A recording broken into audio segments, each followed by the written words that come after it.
So the Board of Education is coming back into a public session. We began at 5 o'clock and immediately went into executive session for the purposes of discussing Dr. Benante's mid-year evaluation, as well as to discuss contract negotiations. So. Peggy, thank you. I'm sorry to have to start tonight's meeting on a somber note, but as our board members know, as well as many of the members in the audience, our community experienced an incredible loss over the course of this past week. Vlad Saban, senior at our high school, was in a car accident and lost his life. And Teresa Timmons, who is a junior at Haldane High School, was also seriously injured and remains in the care at Westchester Medical Center. Vlad was, as I said, a senior at Haldane. He attended the tech center at PNW BOCES, where he was studying to be an electrician. He had a passion for life. He exuded a warmth that resonated with his friends, who also described an appreciation for his smile and his sense of humor. A loss of life, especially when we consider how much life a person had ahead of him, strikes at the core of our community. We want the Saban family to know that they have our full support and that we are grieving alongside them. We're doing best to support Vlad's friends and classmates. And at this time, I ask that the board and members of our audience join me in a moment of silence in memory of Vlad Saban, senior at Haldane High School.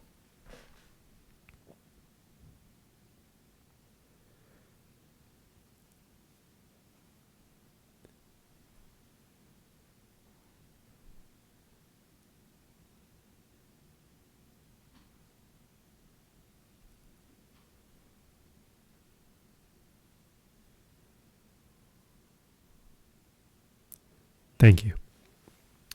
Peggy, I'd also just like, if I can, to just acknowledge that Teresa continues her treatment and care at Westchester Medical Center, as I mentioned. Both her and her family and friends are in our thoughts and prayers. Our school staff is in regular communication with her family and to determine whether or not there's any additional supports that they need or that we can assist with. For now, the family has indicated that prayers are welcome. So if you are a prayerful person like me, please pray. If you're not, holding some sort of space for right now for Teresa and her family would be greatly appreciated. Thank you, Dr. Benante. I don't believe we have any changes to the agenda, so can we please approve the agenda? Be it resolved that upon the recommendation of the Superintendent of Schools, the Board of Education hereby approves the agenda as written. May I have a motion, please? So moved. Second. All right. All those in favor? Aye. Aye? Aye. Any opposed? So I'd like to spend my opening comments just very briefly expressing my deep gratitude to Dr. Benante and so many other people at the school for coming together so quickly to come up with a plan to support the families as students and staff. When things like this happen, there's always one of the things I want to talk about, there's two components. There's like the logistics of meeting and pulling people together and making plans and doing this, but a second piece that's so important and that I witnessed so strongly on Sunday night at the event that was held for students here at the school was the heart behind all of this, what people are really bringing to those efforts. And I was so moved and so gratified and so appreciative of what was so much caring and compassion being expressed to students and the faculty and staff to each other, as well as some others from the community that joined us. And so again, I just want to express just a deep amount of gratitude and appreciation to Dr. Benante, Dr. Cation, Ms. Sniffen for really working so hard over the weekend to provide all the support. We had what I believe was the entire staff of guidance counselors, psychologists, social workers, and I think that's it. Guidance counselors, psychologists, social workers. Our school nurse was there, all there on Sunday afternoon and evening, as well as a number of teachers who came out on a Sunday evening. And it was so clear that these teachers knew how to reach out to different kinds of students and who to reach out to and how to support them. And again, I was truly very, very grateful. So thank you. So, yes, so do you have other comments? Oh, I forgot that part. So the other part of my comments are, thank you for noting that, is that the Haldane Board of Education, wrong piece, that the next meeting of the Board of Education will be held on January 2nd at 7 p.m. here in the middle school, high school library. And yep. Now I'm handing it over to Dr. Benante. I'm going to forego any comments at this point. I'll hold them for the end of the meeting, if that's okay. Yes, thank you. Some of the events I had a chance to attend. So if it's okay with you, Peggy, I'll go right into the budget parameters workshop. I'll excuse the board and anybody who happens to watch the meeting that I'm losing my voice and I haven't really started to talk yet. So we'll do our best.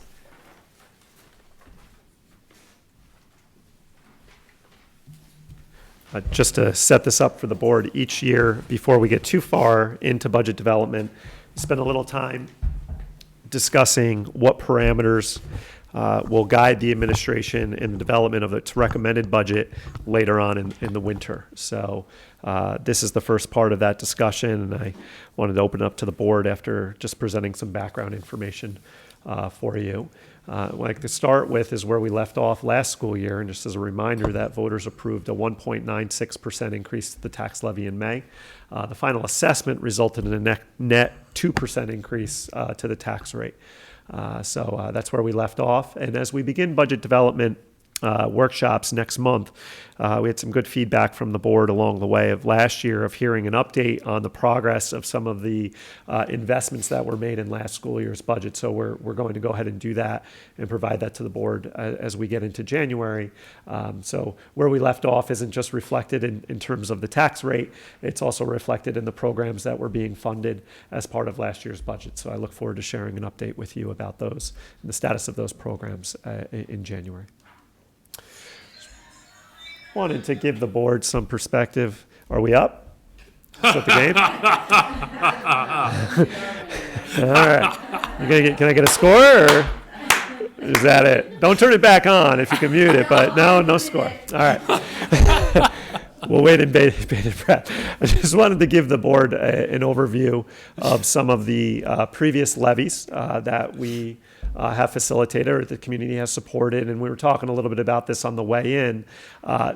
We've gone to the levy limit in each of these years, but you can see the range of levy limits, if you will, that we've experienced over a 6-year period of time here. So from a high of 3.67% and a low last year of 1.96%. And we expect that we'll have the levy limit for the board's consideration in mid to late January, so within the next month or so. This is a reflection of our foundation aid and what the increase was in that foundation aid from the previous year. So you can see the most significant increase we experienced was leading into this school year, so through budget development for the 23-24 school year. And that we're projected to receive, I think this equates to a 7% increase in foundation aid next school year. Now that's if the formula is funded as written. There's some key variables here that play out before the governor, following the governor's executive budget proposal before the state budget is adopted. That could further influence this figure, but it's just a projection at this point.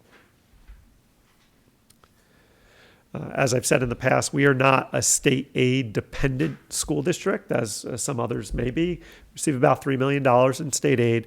We have about a $30 million budget. So it's about 10% of our budget comes through foundation aid. Really, the majority of the remaining budget is funded through the local levy, with a few exceptions here and there.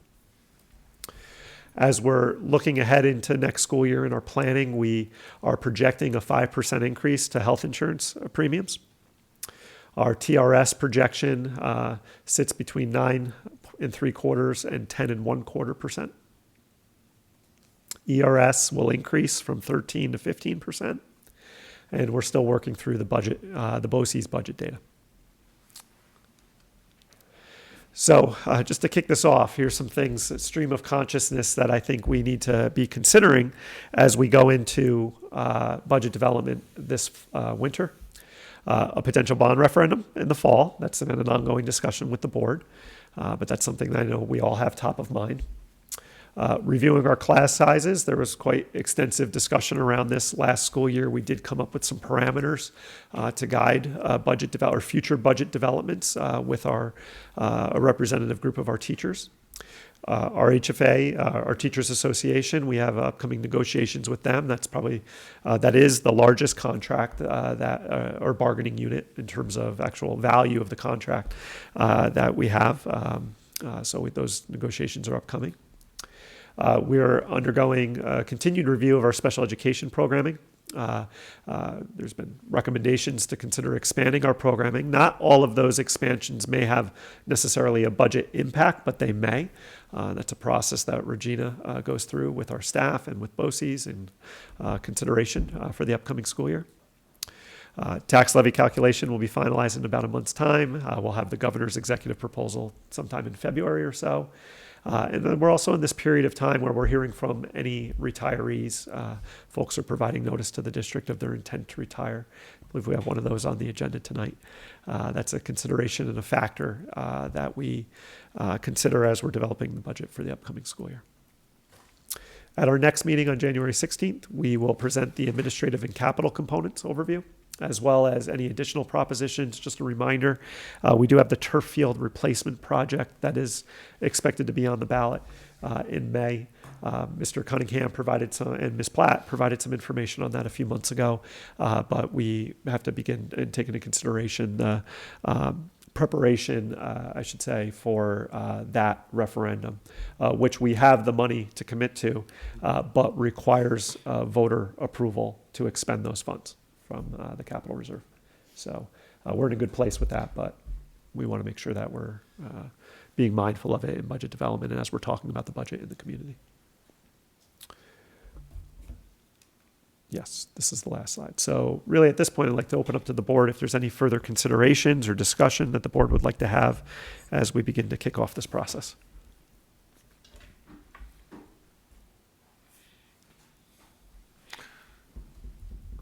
So normally you make a recommendation about tax levy limit. I do. And I know that there are a number of pieces on here, especially the bond referendum and the other pieces as well, that would potentially lead us to a different strategy for taxes for levy limit for next year.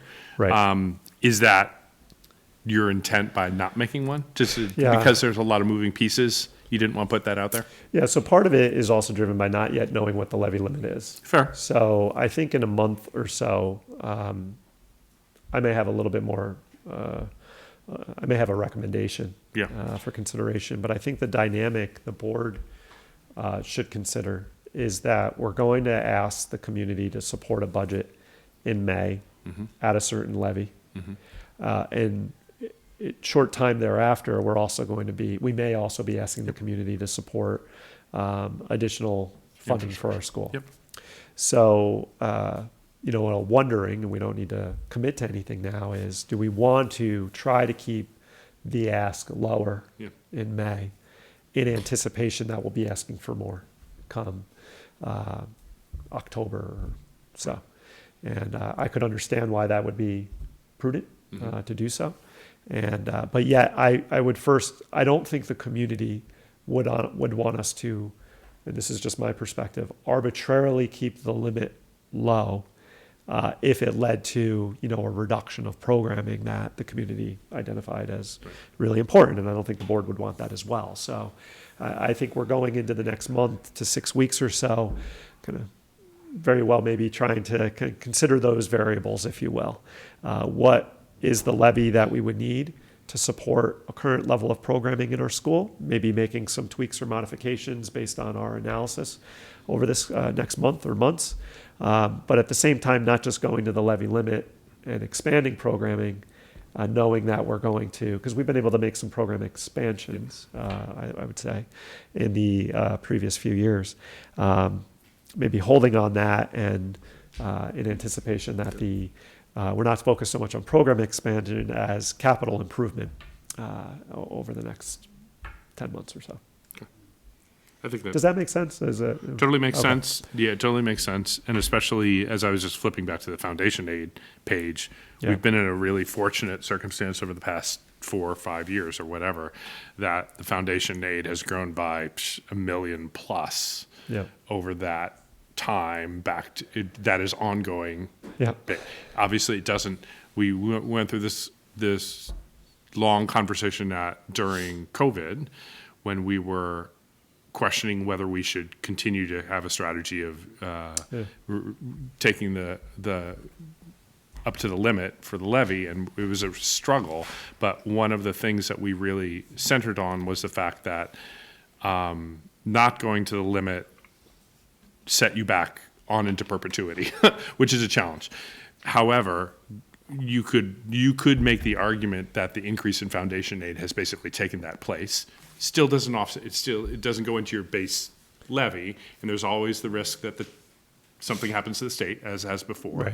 Right. But we're in potentially a different circumstance than we were 4 years or 3 years Right. ago, whenever it was, they had that conversation. Okay. Yeah, I mean, I really appreciate what Dr. Benante has to say and the point that John has made. I mean, I think we need to wait and see what's going on. As one of the slides shows, there are significant increases that the district faces in terms of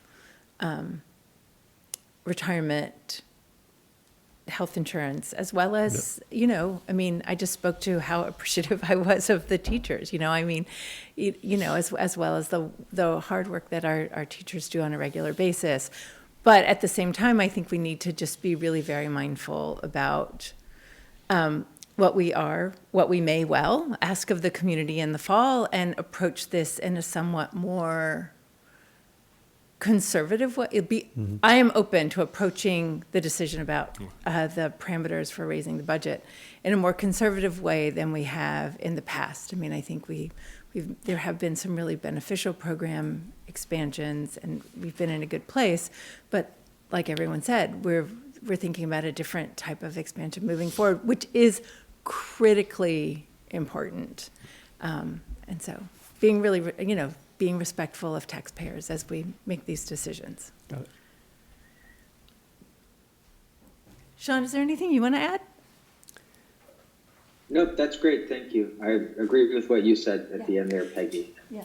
Not to I'm put just you on the curious as we spot, but I discuss it. can't see you. So I have to turn around and She's ask. gonna call Okay, it. thank Well, I you. appreciate it. It's good to see your face. Hi, how are you, Peggy? But I'm good, thank you. Thank you. Just as a clarification question, could you go back to the third slide? Voters approved I'm going to say this for myself because I certainly don't follow, but it probably be useful for people following along at home.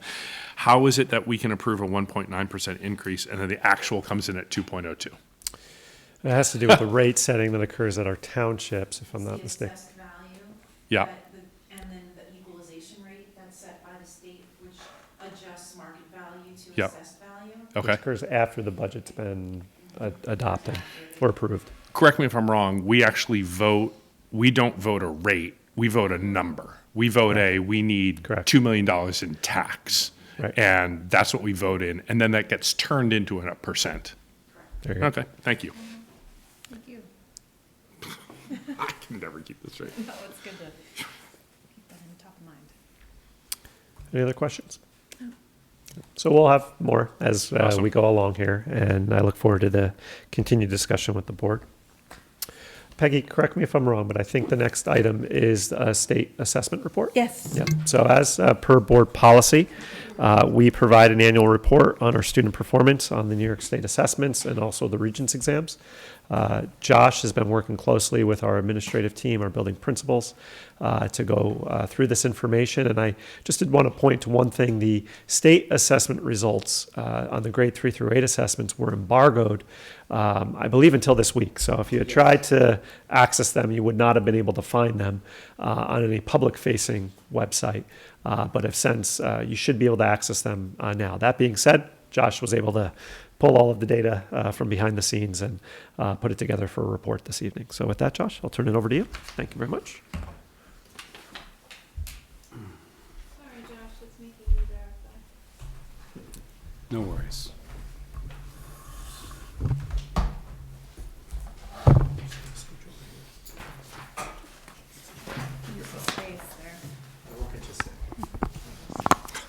Good. Great. Well, ladies and gentlemen of the board, Dr. Benante, Ms. Shields, thank you so much. It is my privilege to be able to stand up here and give the annual update on assessment results, but also take the opportunity to give a little bit more information and talk about the wonderful things that are happening curriculum and instruction-wise here in the Haldane Central School District. So we're committed to ensuring that our students are engaged, healthy, safe, supported, challenged. And I said engaged twice, so we'll do that again.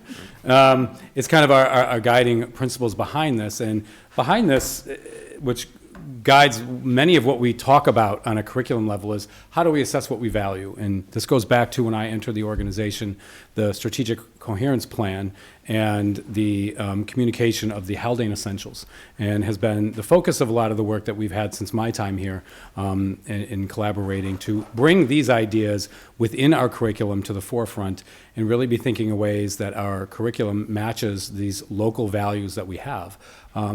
Combined with all the other things that curriculum is mandated to do, these become kind of the driving concepts that we ask our teachers and our teacher leaders and our principals to engage in when we're talking about our teachers around curriculum.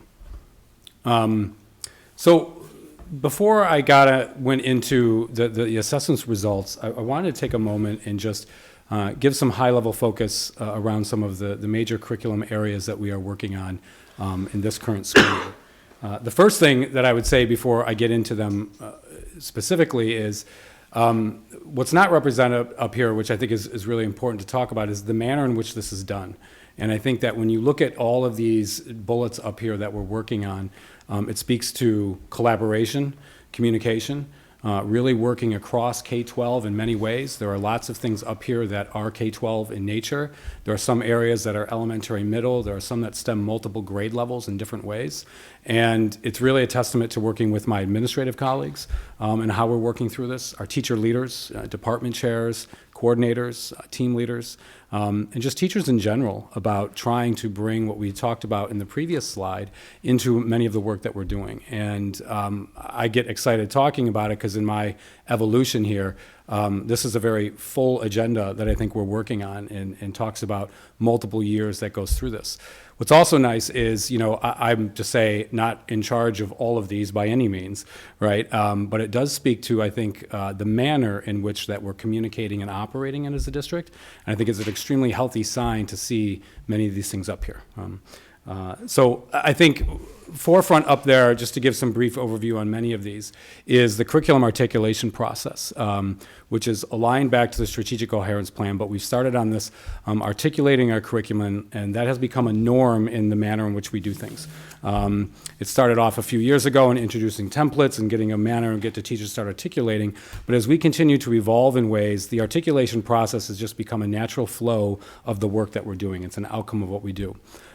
We spent about 338 curriculum hours this summer that were specifically geared to curriculum writing, with an outcome of creating amazing work and then documenting them in our articulation process and uploaded to our shared drive. So our shared curriculum drive continues to expand in depth and in scope as we move forward. It's not finished yet, but it continues to evolve in a much better place than we were back then. And it's all kind of geared towards this idea of working around the Haldane Essentials. And many of these things are what are K-12. And one thing I would note about this is through Dr. Cation with the special education audit, since we've had those findings, I think a lot of the work that you're going to see we talk through here, Dr. Cation's been instrumental in bringing that work into a larger K-12 focus. So when we talk about these things, it's inclusive of all those ideas. We're looking at expanding our exploration on the universal design for learning, which was a direct outcome of the special education audit, that we're looking for our teachers for some professional development for the springtime leading into next year. The elementary school continues to work on its literacy professional development, examining best practices in literacy instruction. We have Megan Hargrave, a consultant who's come back for her second year and continues to come on campus and lead our K-5 elementary teachers through a series of things over a number of days that she's here. And we continue with that this year.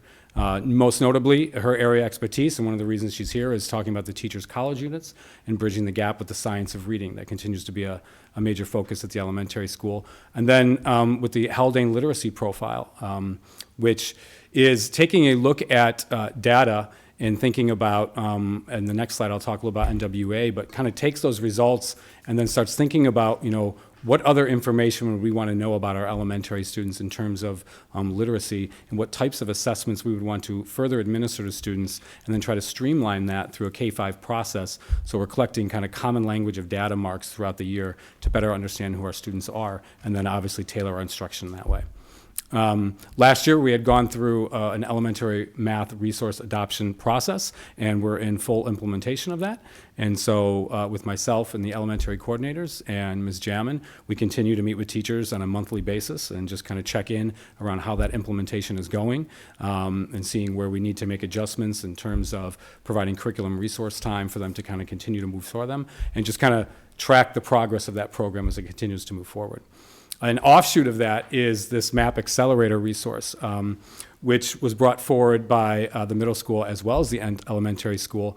And it ties directly to the NWA results we have, but it was trialed last year, and essentially what it does is utilizes the scores from the NWA results, and you can put it into this program. And it spits out differentiated math resources for students that they log into based upon their scores, and it gives them areas to focus on in terms of perceived strengths, and then obviously to focus on. We did that last year in the AAS program, and because of the way that it was utilized so well, we've moved to include that in grades 3 through 9 for all students. So that's like a tier 1 resource that teachers are using in the classroom for small group work as well as individual work, and then lofty goals of being able to assign some of this work over the summer and saying this is something you should be working on over the summer and you have access to it. So we've continued to expand that. Of notable news is the New York State Science Next Generation Standards. This is the first year that there will be a new assessment in grades 5 and 8 this spring. That's a change. It used to be in grades 4 and 8, and this, as of this cohort, it's grades 5 and 8. And so there's just been some work around making sure that we're aligned to those standards, and then this year will be the first opportunity that the new assessments will come out and our students will take that. So science has been an area. They also have performance tasks, which is supposed to be given at 4 times throughout a student's career in elementary school, so there's just some professional development and scheduling of when those kind of take place. At the high school, we have a tremendous amount of work on the seal of civic readiness at the high school. Social Studies Department, through Ms. Sniffen, really spent a tremendous amount of time over the summer really diving into what the requirements were for that, and then the really difficult work is taking a look at what we currently do and what has to be adjusted to make sure that our students are eligible to receive this seal upon graduation. It continues to be a work in progress, but through Jackie McGrath at the high school chair and Ms. Sniffen, it's really taken a tremendous amount of shape, and we've applied for the seal. It's been approved, so we're on track to offer that. Particularly at the high school, they're also working on bilingual education using the RBURN as a faculty resource to kind of talk about best practices in that. And additionally, I would say, we also offer the seal of biliteracy as well. And last year, there were about 14 students who earned that seal in that way. Dr. Benante alluded to it earlier, but there's world language expansion. This has been tremendous through your support through the budget process last year, we were able to hire an additional full-time teacher in French, and then also does foreign language expansion in the elementary schools. In grades 3 through 5, students are receiving instruction in world languages, in culture, sign language. We're happy that our teacher is able to do all of those. And in grade 6, our students are being introduced to both Spanish and French in that process. And so by the time they reach grade 7, they're able to make a choice of whether they want to take French or Spanish in that way. And this has been a tremendous success in terms of integrating and providing opportunities for students as early as grades 3. And Ms. Cordelia has done a tremendous job being flexible and working into that scenario, without a doubt. Again, through last year's budget process, STEM instruction is something we were also focusing on, and through the budget we were able to increase our 3D printer inventory, noticeably in grades 4 through 8. And additionally, we upgraded the curriculum within those grade levels as well, to be aligned in all being Tinkercad in terms of coding. And so we purchased a new curriculum for all of our teachers within those grade bands to be able to utilize. So as our students go through grades 4th, 5th, 6th, 7th, and 8th, they're exposed to this, and we have, further ways of thinking about expanding that program even more. But that was in need of just some upgrades. And included with the upgrade is a good amount of professional development that our teachers will get about actually implementing this program with their students. Because a lot of, particularly in our middle school, those teachers aren't really coding teachers. They're, math teachers, English teachers, and then so we buy like a program that they're able to utilize and implement with kids that they work with that way. And then, of course, wouldn't be remiss to say the master schedule and grade configurations continue to be evolving, right? So looking through the 2024-2025 school year in terms of aligning our middle school and high school schedule on a common schedule, and thinking of our elementary school to move to a 6-day rotation to best align with our high school and middle school as well. And then in the following year to be thinking about grade configuration and moving the 5th grade into the middle school. So all of these things, I would say, are just examples of that I think are some of the more prominent work that's happening in the area of curriculum and instruction so far this year, right? I'm going to pause after this next slide, and we'll take questions at that point if you want on that way. We do always talk about assessment practices, and I've shared this slide previously, around kind of 3 tiers. There's 3 areas of gaining. There's classroom assessments. A lot of what I just shared with our local curriculum. We utilize the NWA MAP scores, which is administered at least 3 times a year in terms of progress monitoring of students. And there's the New York State Education Department state assessments, which are, on a given day and provide one other area snapshot of information. Before I move on, I just pause around the NWEA. This past November's Superintendent's Conference Day was dedicated to NWA. We had 2 consultants come on site, and one of the things we noticed in working with our administrative colleagues is we utilize it as universal screening, but not everybody had access to it. It was a new platform, and there was no history of having kind of a common experience around language or reports of how to actually utilize it for really good tier 1 classroom instruction. So we took the opportunity with the new platform they released to have them come on campus and provide an overview for all of our K-12 teachers in 2 different sessions. And what that really provided was a shared experience for our teachers. There were a lot of teachers who had been provided and been giving the NWA exam test and utilizing data for a while. And there were other teachers who were seeing it secondhand or from a second person. So we were able to provide everyone with access to the platform, first of all, and then a common experience in terms of how to go in and utilize certain reports and the information that provides us to be able to have conversations around classroom instruction and how we can implement classroom instruction based upon what we see. The afternoon was provided for teachers to actually spend time looking at their live results and engaging in those conversations. Still work to be done there, but the first step was to ensure that everybody had access and had a common understanding what the vocabulary is. And so what's interesting off of that, I go back and talked about the MAP assessment accelerator is we're starting to think of ways that we can utilize NWA results, and there's a good amount of software programs that utilize those results to differentiate very seamlessly based upon that. And so we continue to be looking at the software that might be best aligned with some of that to make us work more efficiently in some of those ways. So before I move on, I think I'm going to pause there, if you don't mind. I do have a question. Yes. So I don't guess I realized it as thoroughly as I do right now, that until recently, access to MAP scores was not universal. Correct. And so I guess then the periodic benchmark assessments, those were being used to make decisions about academic intervention or MTSS by like a data team or something like that. Does that sound fair? To a degree. When I say they didn't all have access, so in the elementary school, right, the teachers were giving their assessments, so they all Right. had access to the platforms. When you got to the I mean, middle, access to reporting and scores. correct. I apologize. Yeah, when you got to the middle school, the science and social studies teachers weren't actually administering it, so they didn't have accounts. So the English and social studies teacher would print out the actual copies and share that. So they were in the loop on it. But, with the new platforms, and same at the high school, quite frankly. But with the new platform and the new reports, the idea was, well, we think everybody should have access to it to be able to look at their kids in the way that they would need to. But yes, to answer your question is, they are used at data teams and IST teams or decisions like that. By expanding access or making a more intentional effort to give teachers access and as well as supporting teachers' use of that data, is the expectation becoming that teachers will use that data to make decisions about classroom instruction? And is that new? Sort of like I wouldn't say it's new. I would say the expectation is, yes, I think the fact that we use NWA as our universal screener and we do it in multiple places, multiple times a year, I think the expectation is, and it is occurring, that teachers are pausing at times Right. and sitting down and looking at those results. And, we've designed some questions to kind of guide them through that, but then thinking about their own classes, their grade level classes and their curriculums, and what adjustments might be able to be made in real time based upon some of these scores. That is one way. There's a lot of ways that the reports provide grouping opportunities and gets really fine, so it really can help inform some of those conversations. And I would say that that has been the expectation. It has been. I think that we thought our role was to expand to ensure everyone had equitable access to it.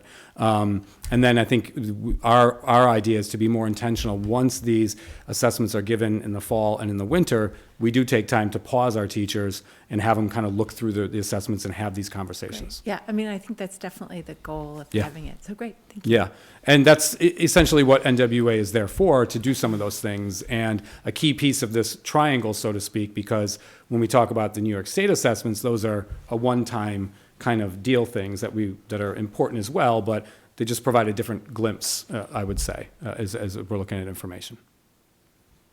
Question. On the seal of civic readiness. Yep. Or the seal of biliteracy, there, is the point of those seals at Haldane to capture alternative pathways to graduation, or are they designed mainly for kind of like beefing up the diploma? Currently, the second one, I think the way the state has them is they're more of beefing up, or it's a recognition of student accomplishments Right. against a set of criteria to recognize that students have met a series of criteria that has been established by the state.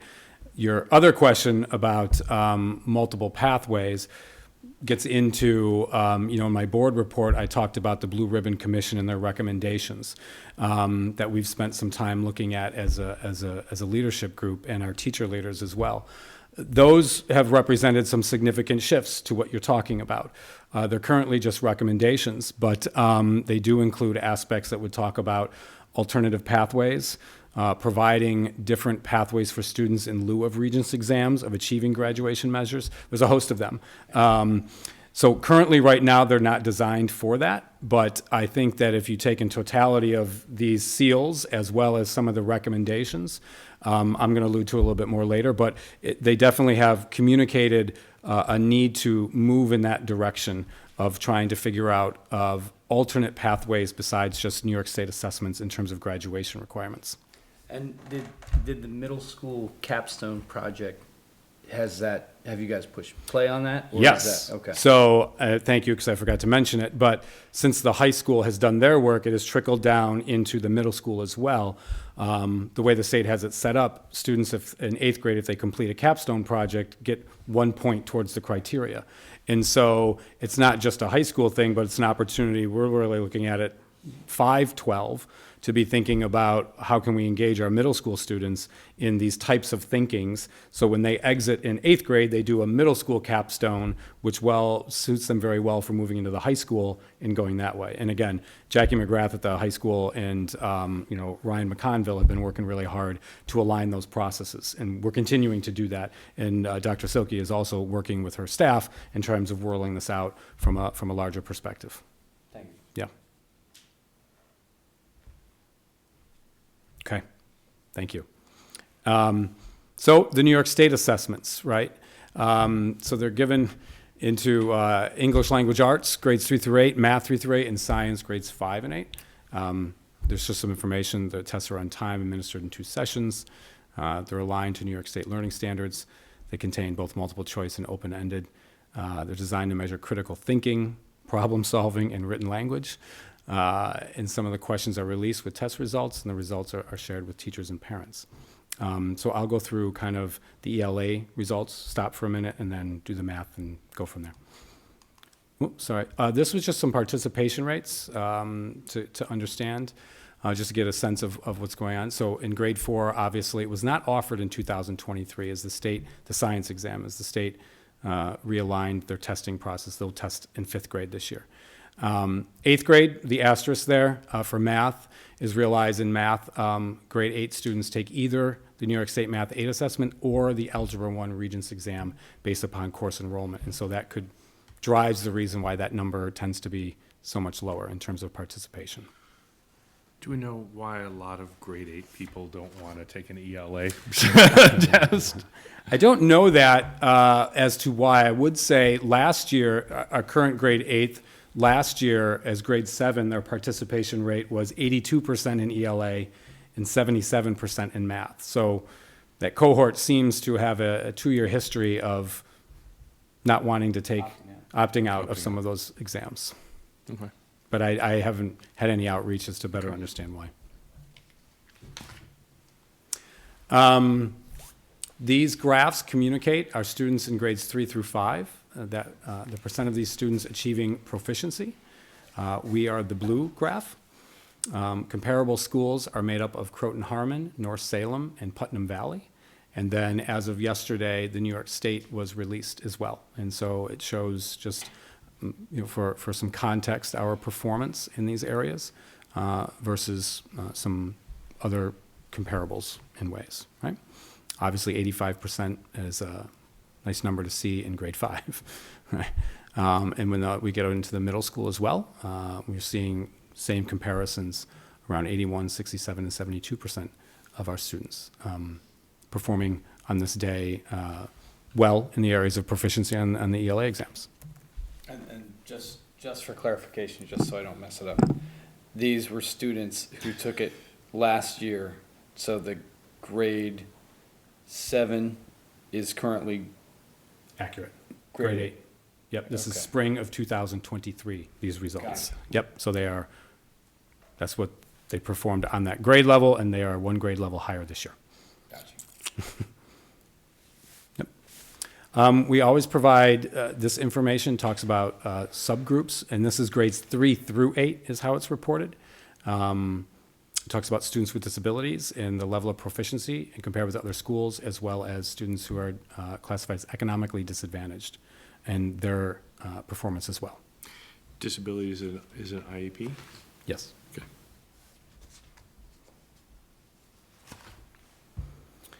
It's a lot of numbers. Math, similar comparisons. We go at 85 at grade 3, 70 in grade 4, and 56 in grade 5. And going into 6 through 8, 75, 69, and 64% in grade 8.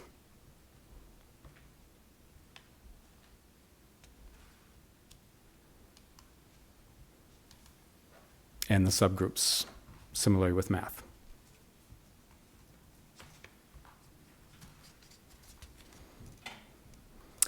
I rounded out with science in grades 4 and 8. Obviously, it was not offered last year.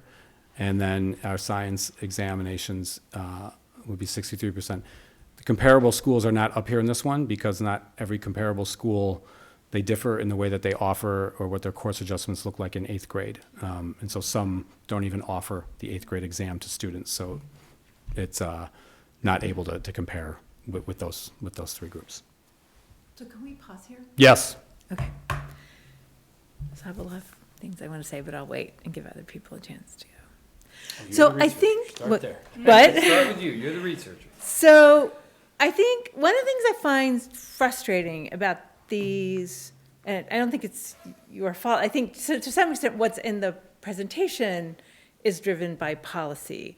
But I think moving forward, I would really like us to move away, or at least add to these by cohort presentations that don't provide a historic view of how the cohorts have done. Because in a district that's this small, looking at comparing one grade to another, these cohorts are really different, right? They're just going to vary because the kids are going to vary. And so it doesn't really allow us to see how are we doing. And I think it's critically important. And then I also want to start seeing data on K through 2, like that's a benefit of NWEA. Sure. There's no reason for us to be waiting to see how kids are doing in grade 3, right? We know going before then. So that's just something moving forward, because when you look at this, like in some grades, it's like, wow, kids are doing really okay. 85% of kids are proficient, but in another grade, it's 64%. Yep. Or, like even 66%. To me, it actually also doesn't really matter that we're doing better than comparable schools or that we're doing better than the state. I mean, I realize that that's something you probably want to include in but I think what we really care about is how close are those percentage, like, I don't know. I think in 4th grade, or even 3rd grade, having 30% of kids not at benchmark is an issue. And so that's one of the reasons why I'd really also like to see it longitudinally moving forward. So Peggy, that's why I had you go first. The advantage is you literally stole what I was going to say, but you have the bona fides behind what I you just said. talk about I'll data. do my simplified version to reiterate Yeah. that point.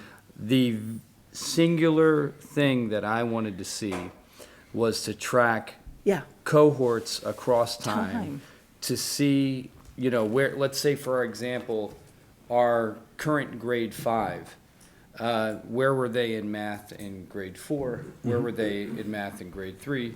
And are we tracking that? I want to see progress. That would basically be the point. So that way it's like, oh, wait, well, is this just an issue of being in 4th grade or in 5th grade, or is this an issue within the cohort itself? Do you understand that comparative? So we have some valuable information here, and I'm sure this is information that you guys know, and you have, and it's just, I would find it to be quite beneficial just for our purpose to see how are we really doing, right? With children in our care.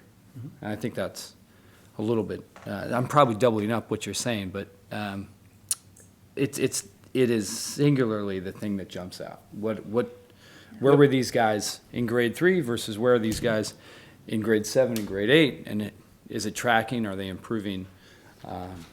Are we getting measured success? Well, and because I also hear, I think because I sort of kind of came out kind of strong out of the gate, because, you start by really pointing out all the really good curriculum work that's happening and all the innovations, but something like the MAP accelerator, right, that for math, which is really supposed to be addressed, right, to individualize instruction. So if that's the case, if we can see it over time, we can see, is that really the right intervention for us, especially when you're seeing some of our cohorts having a level of math proficiency that I don't think is the district's goal. Right. Yeah. Although I have to remember always actually looking especially in 8th grade, that's a subset of students. It's not all the students. I need to remind myself that. 24 students. Yeah, and it's not, and it doesn't include the students that are taking a different assessment, because I think there is a lot of really, but then also, I mean, we also have to keep in mind that the state assessments are one piece of it. So I also don't want to put too much weight on the state assessments either, but. To add to the point, you know, if you look at a grade, one grade on here is a particularly small cohort of children. And so, opposed to some larger grades that are out there. And so those numbers, those percentages are skewed. And so you could get a particularly, some impression either way about how they're doing. And in the meantime, you may be talking about 2 children, right? Could skew that number Absolutely. significantly. The smaller the n becomes Right, yeah. Correct. variability. So, and again, that messes with the numbers when you don't have when you don't have, graduating year, whatever, and then that longitudinal data. Yeah, go ahead. 2 things. Agreed, longitudinal. Is it possible for, right now, for example, grade 8, could you show us that cohort's percent of students achieving proficiency for ELA for the past 8 years?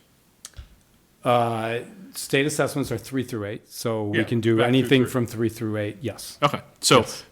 we could look at for, let's just take 8, just because they've been in the program the longest Yep. time, graph of bar charts, and hopefully Absolutely. it would be incrementing over time, and we'd be reduced.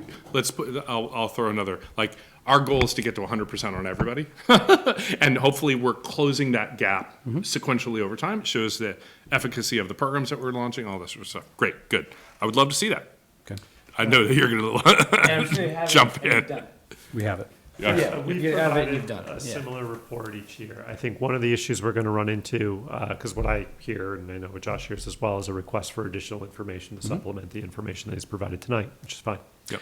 We can get that to the board. There was one year, and I don't remember exactly which year it was, where there was a distinct change in the structure of the state assessments. And I think it might have been 2 years ago, Josh may have reported on this, but we've actually received guidance from the state that states explicitly do not compare these data Don't launch moving forward from Yeah, okay, previous that's right. years. That's right. Because the structure of this assessment has distinctly changed. So we can provide it, because, Yeah. look, it's still measured, but we would just want to note in that Yeah. where that year was. Green bars are here, blue Correct. bars are here. And So- they're different. Additionally, off of that, they've said that over the last 2 years as an outcome of COVID, that based on the small number or whatever, that these numbers shouldn't be utilized to compare against other ones. Yeah. And 8th graders are going to have a 0 year in 2020, right? Because there's not going to be any tests. So it's there. But yes, absolutely. Right, I mean, I think I also just sort of to not elaborate, but also maybe deviate a little bit from the comments we've been making, so we need to, the state requires this presentation of these state assessment scores, right? So this needs to happen, but maybe there are other stories that can be told with map data or some other kind of data that are really more useful for us. So I asked, I said, let's see the state assessments over time, but there are these issues of we can't go back that far and things like that. But, I'll also be willingly say, I'm open to other ways of telling the story of student achievement with data. Well, yeah, could we see this, obviously not this, but could we see this with NWEA data? So Yeah. that's, not, the variables are gonna be different, but it would be interesting to see sort of Sure. over time. To another request, more universal. We do comparable schools for different things. I would love to get a set of consistent comparable schools, because I know that we've compared to Rhinebeck periodically. I don't remember Croton. I do remember Putnam Valley. Let's set what our comparable school set is. And I know that there may be different reasons for using a different group for different reasons. But on school performance, I think it would be size, socioeconomic, percentage of students with alternative needs, ethnic diversity, but socioeconomics and are probably going to be a big contributor. I would love to be able to like say, okay, this for us to have transparency, why were these selected for this particular exercise? Yeah, and top line for you, what do these data say to you? That's the question you're asking me. Yeah, Got it. absolutely. Okay. Just making sure. What Just making story sure. does this tell? What's this? I mean, so in totality, right, I think that, you know, the New York State assessments are designed to measure students against performance standards. Yeah. One stat at a time, right? They come in on a day or 2 days, and this is what they're provided, and this is what they perform for us. And in many ways, it's a very true assessment. You walk in, we don't know the test questions, here it is, right? And how you perform against it. And so I think there is value in being able to take a look at them and being able to understand where students are at them. I do believe at times it's a part of their journey and their K-12 experience.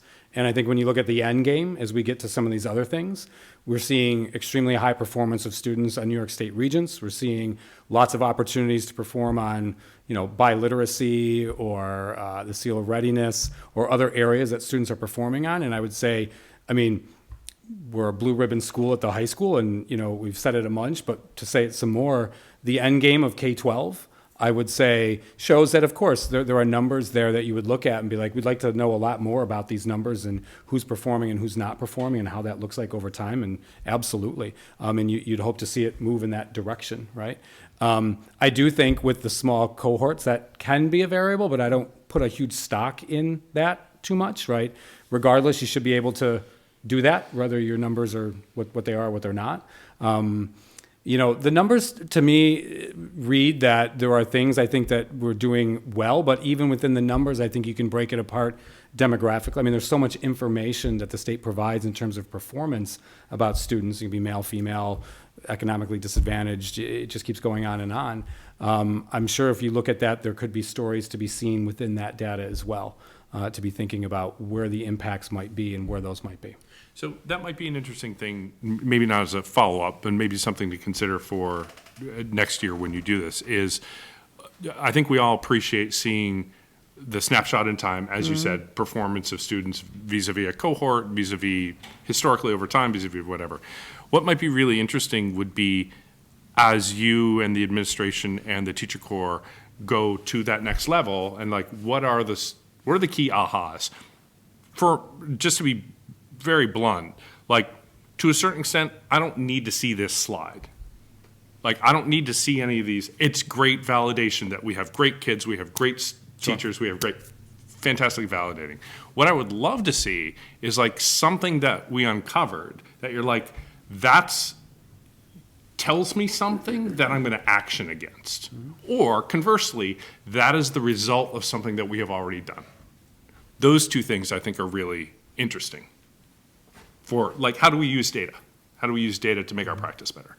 Thank you.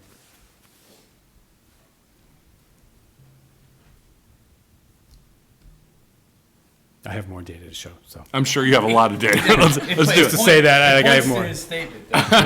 There's a lot. was going down. Yeah, all right, that's good. Ms. Shields, could I have this up in a view? Oh, sorry, I'm sorry. It's okay. My table buddy messed I up. touched something over. Okay, thank you very much. Thank you.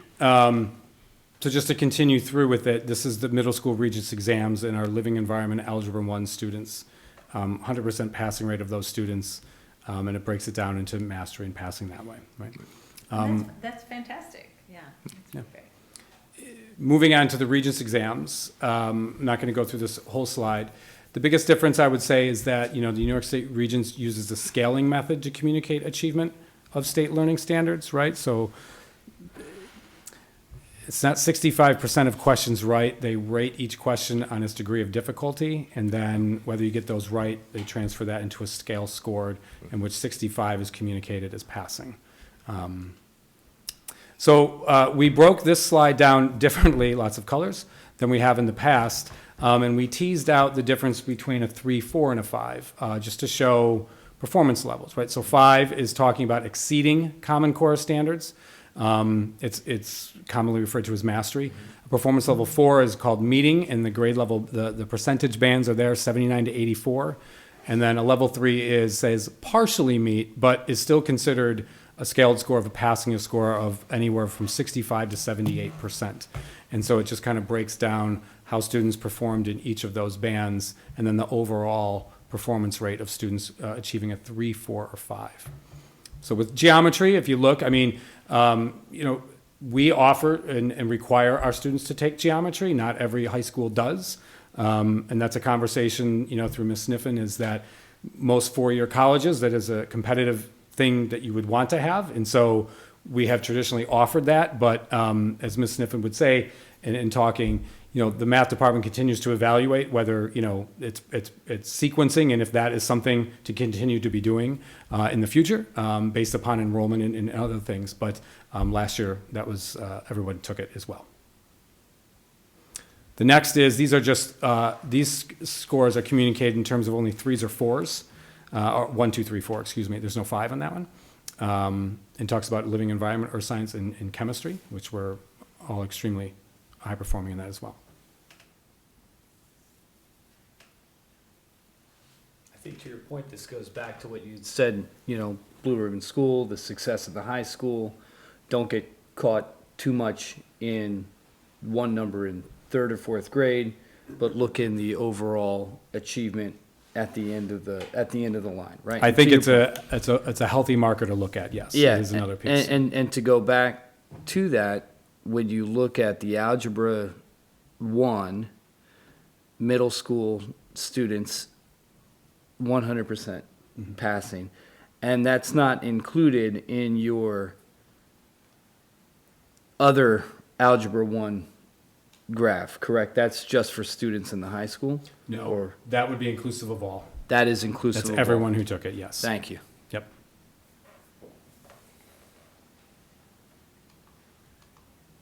So, just to talk a little bit about looking ahead in New York State assessment. So they've undergone a good amount of revisions that they've asked. And so just to give you an idea of where the state is headed in some of these, in this upcoming spring, there's new administrations of the elementary grade 5 and 8 intermediate science tests.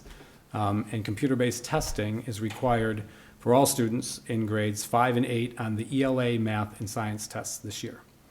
You fast forward to June, it's the first administration of the new Algebra 1 regents aligned to the next generation standards for math.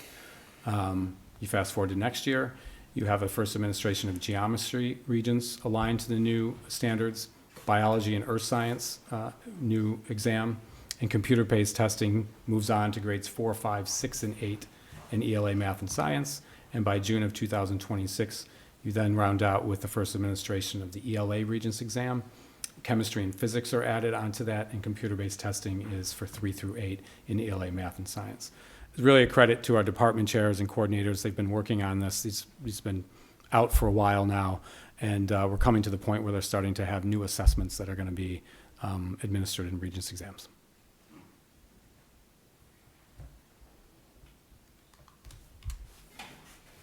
That's what I have. Thank you. Yeah, and I really appreciate you starting off with the curriculum presentation. I thought that was a really good way to start Yeah. Thank you so much. Yeah.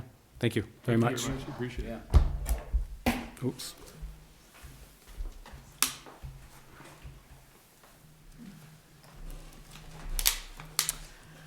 All right, so I'll read it anyway. Now we're moving into our communication from the public, the first opportunity for this to happen. So the Haldane Board of Education desires and values input from the entire school community. This first public comment session is reserved for comments on special presentations and active agenda items. For those who wish to address the board, please sign in and state your name for the record. Please keep your remarks to 3 minutes or less.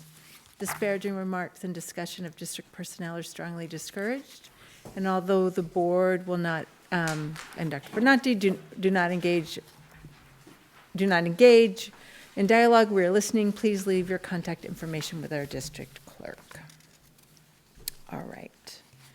So now we're moving into the administrator information reports. Thanks to all of the administrators for their reports that we have in this month's agenda. And moving into consent agenda minutes. May I please have a motion? So moved. Second. All those in favor? Aye. Aye. Any opposed? So the next is just pointing out that we have the policy committee met on December 6th. There's a couple of things later on in the agenda that came out of that meeting. We met. If there's any questions, let us know. Moving into consent agenda financial, may I please have a motion? So moved. Second. Is there anything you wanted to? Just want to acknowledge our supporting organizations who are funding several different grants, our athletic boosters, as well as the Haldane School Foundation. Yeah, it was really nice to see all of the different projects that the school foundation is supporting. And then we also had, actually, I'm remembering something from the Booster Club. Yes. As well, really. Baseball and softball equipment. Yes, so really much appreciated to the Booster Club and to the Haldane School Foundation. Should I ask for a motion, right? You Yeah. did. All those in favor? Aye. Aye? Aye. Any opposed? No. All right, consent agenda personnel. May I please have a motion? So moved. Second. Anything you want to say Just about wanted to this? congratulate Ms. Summers, teaching assistant, who's notified the district of her intent to retire at the end of the school year. All right. All those in favor? Aye. Aye? Aye. Any opposed? And so now board committee reports. So the policy committee, I don't know. It feels like when you look at our minutes, we're getting a lot of work done. You'll see that, as we read through the various policies, we note something here or there that needs to be addressed. And that's one of the things that comes up later in the agenda. We plan to just keep meeting. All right. Unfinished business, going into a discussion of the campus master plan. Boy, Dr. Benante, the star of the show. About that, but appreciate the time for sure. Obviously, as Peggy said, this is unfinished business, continued business, I would say. We have an updated scope on Project One that I'd like to just review with the board, as well as an update on how our meetings with community members have gone. This presentation also includes just some visuals of the infrastructure issues that we've discussed that are a part of this project. And there's one piece of feedback that I also would like the board to provide me with or on related to the current scope of Project One, maybe to further refine it. So over the past month, we've heard concerns related to the tax impact of Project One, as well as the fuel source that was recommended for the HVAC component.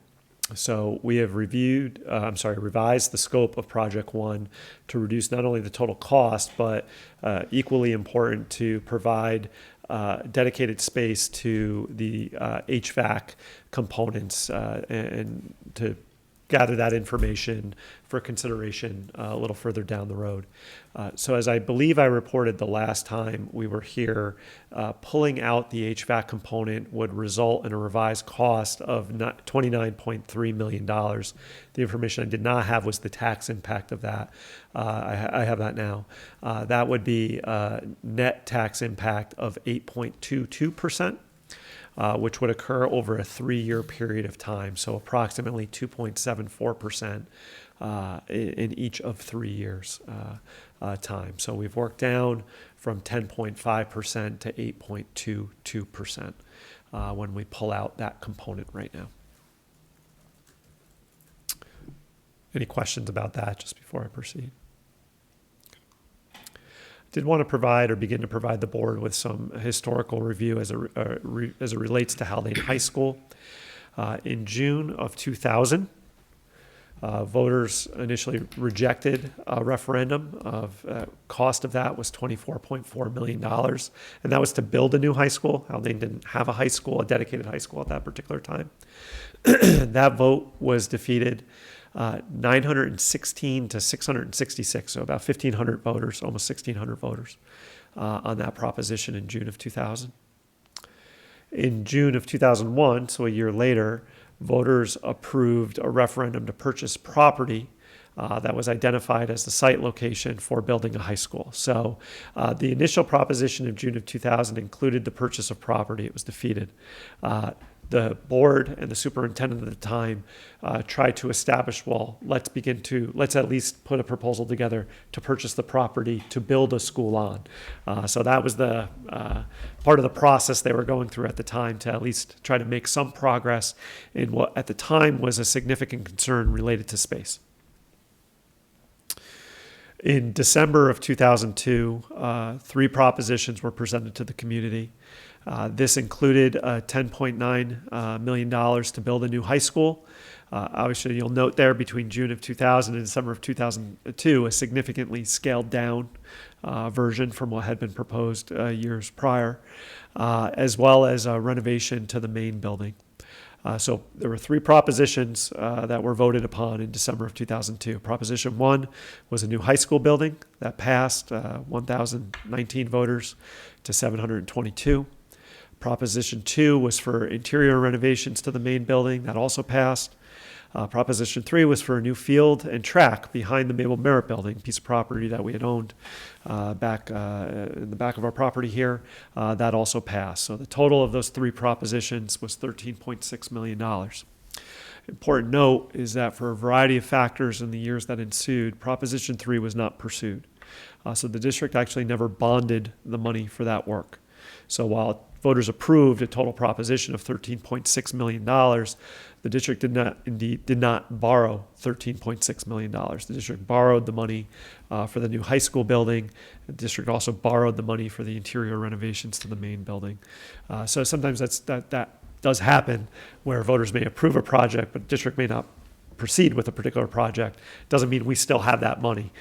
We just will not bond that portion of the project. And that's, correct me if I'm wrong, but that was a similar circumstance to the initial infrastructure bond that we did 4 or 5 years ago. In 2019, Yeah. there were certain components of that project that were not completed because Yep. the cost that we realized for other components Yep. exceeded Okay. what we initially had expected. Okay.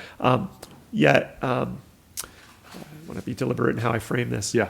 Given the way we organized that bond, Yeah. that did not prevent us, though, from utilizing the total funds Okay. that were Available. Okay. So I think that was a $2.3 million project. Okay. We still spent $2.3 million. We borrowed it all and used it Correct. all. We just Okay. weren't able to complete this total scope of what Got we it. had hoped to. Different things shifted. Correct. Okay, fine. Good. 2004, the new high school building was open, building that we utilize today. Just wanted to come back. In November of 2012, voters approved the Haldane Fields referendum, which is about $2 million of work to build the athletic field that our kids utilize today. That includes the turf that we're going to be replacing next summer. This also included locker room remodeling and various upgrades to the auditorium. That proposition passed 553 to 267, so not quite as many voters as previous referendum that we had. It was a tax-neutral proposition. And again, the factors that contribute to it being tax-neutral, typically the district was assuming debt at the same level of debt that was expiring. That's how we can structure those as tax-neutral propositions. So as we were going through some of the records, this quote stood out to me, and I think it's poignant. Ralph Fleming was a Board of Education member, a trustee, an active trustee at that time, and Ralph had shared, this was with respect to the vote in, upcoming vote in May of 2001. I know that a compromise will be necessary to meet the needs of the school and to be approved by the community, but I also know that a compromise will bring another board back to this table 10 years from now in the same predicament we now find ourselves. And this is in relation to how big of a high school to build. Use of space. So again, our trustees, as our trustees often are, who spend years at times working through the machinations to bring a project to the community to vote, and there was a very active process. Obviously, the initial construct of the high school was voted down by voters, and trustees who were close to it and working closely with the administration at the time were very familiar with the needs of the district and the needs for space. But that being said, we're hearing from the community a concern related to the total cost. And I thought Mr. Fleming's comments here were, again, poignant, timely, in that, he had the sense, as I think the board did at the time, that the high school that was being constructed was not going to fully meet the needs of the school district and was likely going to put a Board of Education in a position where they were going to have to reconsider some of the very issues that were being considered at that time. The only thing I would say Mr. Fleming was off about, he thought it would be 10 years, and here we are 20 years later. And that's not, any short-sightedness on his part. Some of the issues that that I've presented to the board and that we're talking about tonight and have talked about in previous issues were issues 10 years ago. They were issues 20 years ago. Notably, some of the facilities improvements that need to be made to our campus. One other point of reference that I wanted to draw the board's attention to was that we go through a routine process of facilitating or completing a building condition survey. These are required by state law to be completed by school districts every 5 years. We completed our building condition survey in 2023. We were deliberate. While we could have utilized CS Arch to complete the building condition survey, we chose not to. We actually hired a separate architect and engineering firm to do the building condition survey, almost as just to serve as another independent body to do a facilities assessment, even though CS Arch was already doing a facilities assessment as a component of the campus master plan. BBS architects and engineers, their facilities assessment suggested that there were $9.5 million in work and renovations and upgrades that were necessary to make to our campus that fell within their first two priority areas. There were other recommendations that were made that increased the total cost, but the first two priority areas are to assure the physical safety and health of occupants and employees and the public, and also to prevent the further deterioration of structure and components of the facility. So priority 1 and priority 2 areas. There were 5 priority areas that were listed in their report. CS Arch did work with this information in organizing Project 1 that they included in the campus plan.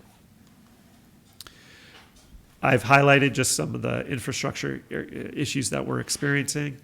This image on the top to the left is just a photo of the floor in one area of the Mabel Merritt building. The images directly below it are classroom spaces in the Mabel Merritt building. I realize just depending on where you're sitting, it might be tough to see these. But the image all the way to the left just shows a column that exists in the middle of one of the classrooms. Our desk, obviously, this is where a teacher would stand. The board is behind that column. We would say these are obstructed view seats, right? If you were at a ball game or something. But these are some of the issues that present for our students and for our teachers that are working in these spaces. The image to the right of that, again, is a separate classroom in the Mabel Merritt building. One piece I was trying to highlight here is just the exterior door and the open windows there, just from a safety perspective. Our students will enter directly through that door. That door is locked, someone could open it, but generally if you were building a school right now, you wouldn't have a classroom set up in this way with these wide open windows and this door that someone could, potentially access during the day. This is just some images we took last week of students during lunch at our high school. You'll see that they're in some common spaces that Mrs. Sniffen has set up for them in the hallways. That being said, you'll see some kids also who are in a classroom here. Our kids tend to spread about throughout the building during lunch period. When we talk about having a common space for students to eat, that is included in the design. It's to address this. We have some kids that are on the floor, one or two here, but that's not uncommon, especially this time of year, as more of our students remain on campus or not accessing outdoor space. You will see students eating, pretty much anywhere and everywhere throughout the high school. Can I just say, Go I ahead. mean, I love that our students and teachers have close relationships, and teachers are happy to open their classrooms up during lunch. But lunch is also often a time for teachers to do the professional work of Yes. being teachers.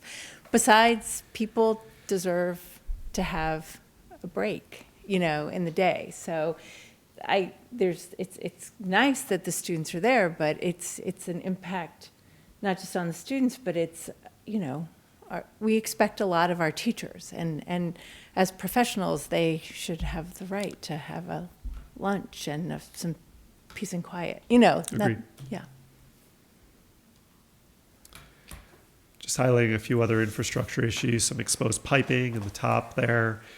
You'll see in the bottom left here, that's part of our server closet, which is currently housed in our main office in the main building.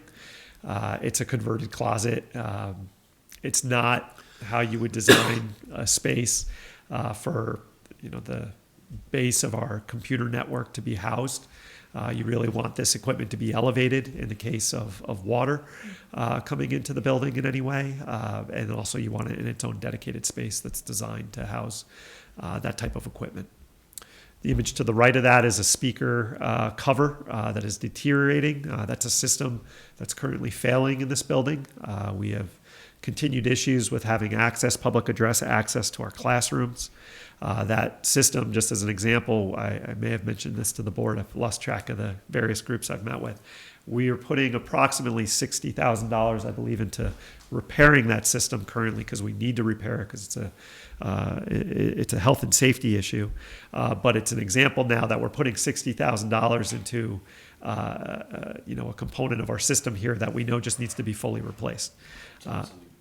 It's obsolete, yeah. And by the way, trying to find the parts and working with a vendor for our system that's why it takes so long to repair, because the parts just aren't readily made. They have to be special ordered because the system's that old.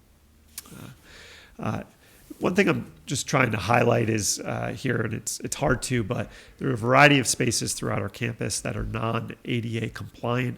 It is very difficult for anybody who is wheelchair bound or otherwise handicapped to access our school, particularly our main building. And Project One does include various upgrades to upgrade bathroom access, really for ADA accessibility and just also to better distinguish adult and student use, and then also improve accessibility to other areas of the school. You've seen this, I believe. This is the water that flows down our stairwell to the lower level. If you had walked down there today, you would have seen a series of mops and sectioned off section from the heavy rain over the weekend.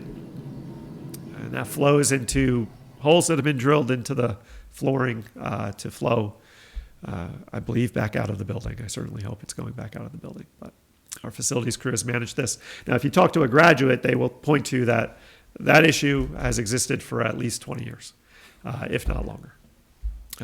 Project One does include various site work improvement to improve the grading around our building with the hope of addressing issues just like this.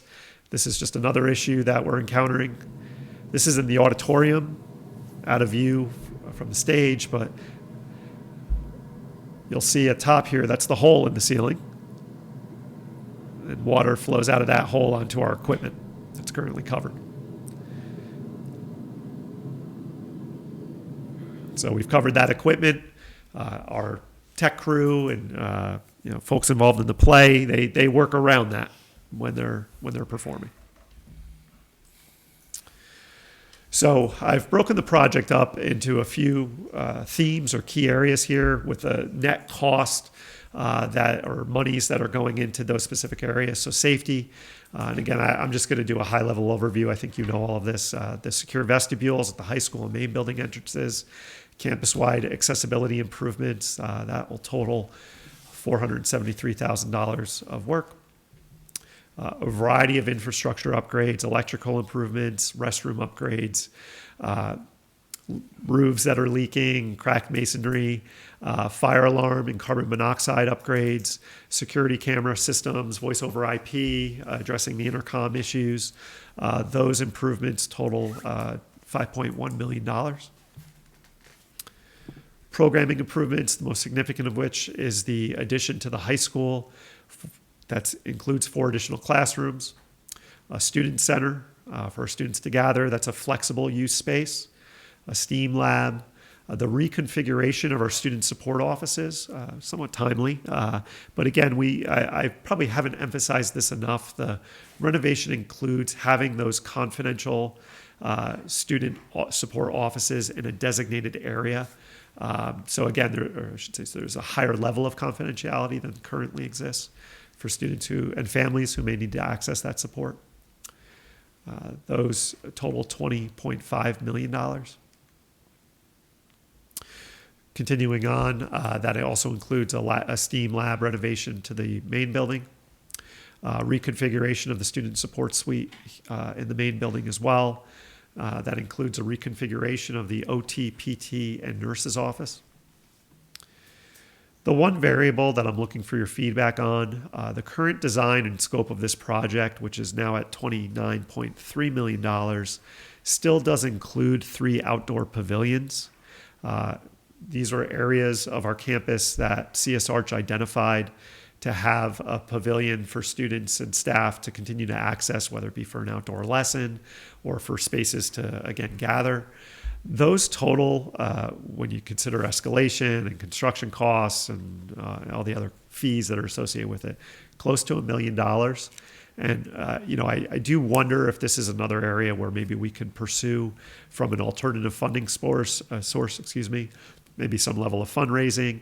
It seems to me that we're moving in the direction to try to structure the scope of this project that demonstrates to the community the significant needs that we have to address on campus, while also being mindful of the cost. Outdoor pavilions doesn't necessarily address a need. It addresses an opportunity, but I do think, I'd like some feedback from the board. We can pull that out. That would be about $1 million. That would further lower the levy, the expected levy cost of this project from 8.22 perhaps to below 8. I'd like to hear from you before we end if that's a direction you would like us to move in. And then the site work, as I mentioned, which is vehicle and pedestrian improvements, but also site work in terms of the grading around certain areas of our buildings. That's $3.1 million. Site work is expensive, but we're talking about paving, we're talking about increased parking spaces on campus, reevaluating traffic flow for better safety for our pedestrians we have a high level of pedestrian traffic on campus. That's costly. It'd be $3.1 million. It's not just pedestrian It's vehicular as well. Yeah. And right. emergency services. Yep. Yeah, so this does include widening certain areas of our roadways than they currently are. We have heard from emergency responders in the past, and we see this to a degree when, the fire alarm goes off and the fire company has to respond, that our roads aren't big enough for those vehicles to move around it. Especially if you consider going around the circle area here and going up to the high school. They often just have to go over the curb. So CS Arch has addressed that in their design, which would allow for better emergency vehicle access and transport throughout our campus. We haven't highlighted everything. Again, there's 41 components included in Project 1. They fall under the themes we've listed here. Again, the estimated cost as it currently stands is now $29.3 million, which would be an estimated tax impact of 8.22%. The caveat there, if we pull the pavilion work out, we could lower the estimated cost by another $1 million. And I would expect that tax impact to come down to just below 8% or right around there. Don't quote me on that. The fiscal advisors would confirm that after we task them with removing that component if that's the direction the board would like to move in. I just want to orient you to that January 16th date. I'd like to be in a position by that date to adopt and get the blessing from the board to move forward, because soon thereafter we would have to begin the pre-referendum process. Again, the good news about the pre-referendum process, having gone through the master planning, is that planning scope, that red bar there, is significantly reduced. We do have to go into a more detailed level of planning. We have to re-engage, quite frankly, our teachers and some of the other groups, just as we think about that high school design in particular, and just make sure we're accounting for just further feedback there before we submit those plans to SED for review. This would put us in line for a fall vote, though. Pause there to see if there's any further feedback or questions. Dr. Benante? Sorry. Yes, Sean. Can you hear me? I can hear you. Yes, what a terrible question to ask. I wonder if you're looking for feedback on those pavilions now, or is that a conversation you want to have throughout the holiday break? If you have an immediate reaction or response to that, it's certainly welcome, Sean.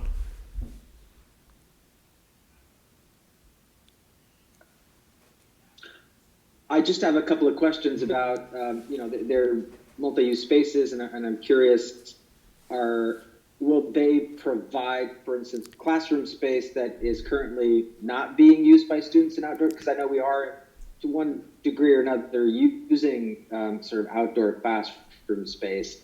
Would this be improving the access to those spaces, or are these newly identified spaces? Can you remind me? CS Arch, thank you, Sean. It's a good question. One of the things that CS Arch heard through the community engagement process was that we have a beautiful campus that our teachers and our students take advantage of in a variety of ways over the course of a school day and a school year. How could we better structure or provide structure for our students and our staff to access those spaces on campus that would account for, a rainy day or inclement weather, provide more permanent structure, again, that wouldn't be as influenced by inclement weather. So CS Arch identified, I believe it was approximately 5 spaces on campus that they could put a semi-permanent structure in place for our students and our staff to access. That would provide shading, obviously, and provide a level of buffer if it was raining. And that's depicted, in the plan roughly. I would say we use the outdoor space quite readily. We tend to be, there was a class outside today and it was pretty cold out. So I wouldn't say it was, just on warm, sunny days. But this would provide, again, a more accommodating setting for any teacher who chose to do so. But they are not meant to be permanent structures. They're not meant to be used, the thought isn't that they would be used, I would say 365 days a year, or 180 days of the year. It would just provide greater comfort on any given day that a class would go out. Great, thank you. I guess I just wanted to sort of delineate something on the building condition survey Yes. that we completed. If I was a taxpayer concerned about the price tag, maybe, this might be a question for them. The plan suggested that $9.5 million in renovations and upgrades. I'm assuming that most of what that building condition survey talked about is included in Project 1. So the extras above the $9.5 million would be the classrooms. Yeah. And anything extra. Yeah, so the total scope of the building condition survey, if you were to look at all the priority areas, lists something like $28 million in improvements.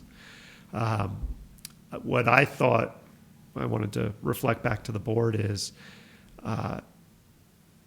the process that we go through with an architect and engineering firm just to do an analysis of what do we have to do to maintain our existing facilities includes a level of prioritization in that.